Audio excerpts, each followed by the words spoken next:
It's time now to see what's making business news. The last day of the trading week. Catherine Bennett joining us in the studio. Morning to you, Catherine. Good morning. It seems like the Swiss bank UBS in hot water at the moment.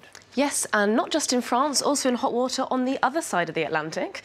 On Thursday, the US Justice Department filed a lawsuit against UBS, saying that the bank lost billions for investors on residential mortgages. UBS denies the charges, pointing to losses it made on its own investments as proof of not being involved in fraud. The case is expected to take years unless there is a settlement beforehand. And here in France, public prosecutors have demanded UBS pay a fine of 3.7 billion euros for helping wealthy French people avoid taxes. Selena Sykes takes us through the case. At least 9.76 billion euros of undeclared wealth, allegedly hidden by Swiss banking giant UBS. Accusations made after whistleblower Bradley Birkenfeld came forward against his former employer. France is the only country in the world to hold a trial against the transgressions committed by UBS. The problem was with tax evasion and money laundering. UBS is accused of illegally approaching French clients, including businessmen and sports stars, and convincing them to hide their money in Switzerland. The money laundering and tax evasion trial in Paris is the biggest of its kind, with the French state as the civil plaintiff, asking for 1.6 billion euros in damages. The National Financial Prosecutor's Office is also calling for a record fine of 3.7 billion euros. 6 current and former UBS bank managers also on trial could face prison sentences and fines of up to 500,000 euros. UBS has firmly denied all of the charges. The bank insists it was not aware of French clients' undeclared accounts and called the fines excessive. The legal battle is expected to go on for some time, with the defence vowing to put up a fight.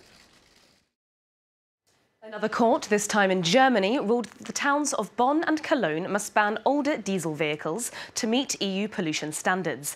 The authorities are going to appeal the ruling, however, saying that it risks damaging Cologne's status as a business hub by targeting commuters.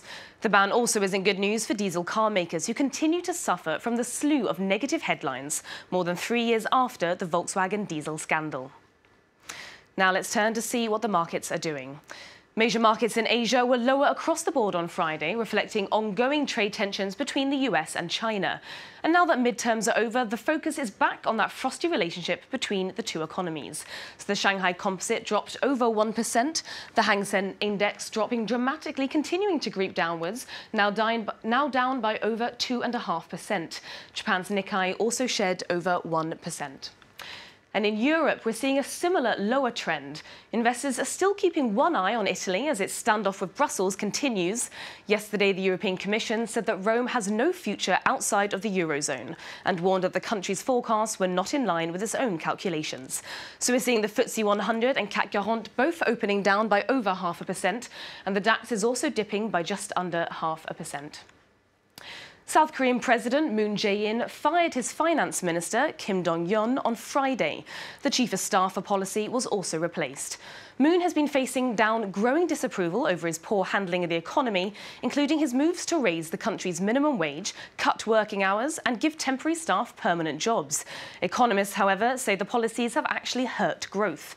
Businesses have been forced to cut staff numbers, and unemployment is on the rise. And a new report out on Thursday has pointed to the falling costs of renewable energy. Generating power from wind and solar sources is actually becoming cheaper than running a coal-fired plant in some parts of the US. The cost of producing renewable energy has plunged over the last decade, particularly for solar power. In 2009, you can see that solar cost around $350 per megawatt hour, and that's now down to only around $50, compared to $102 for coal.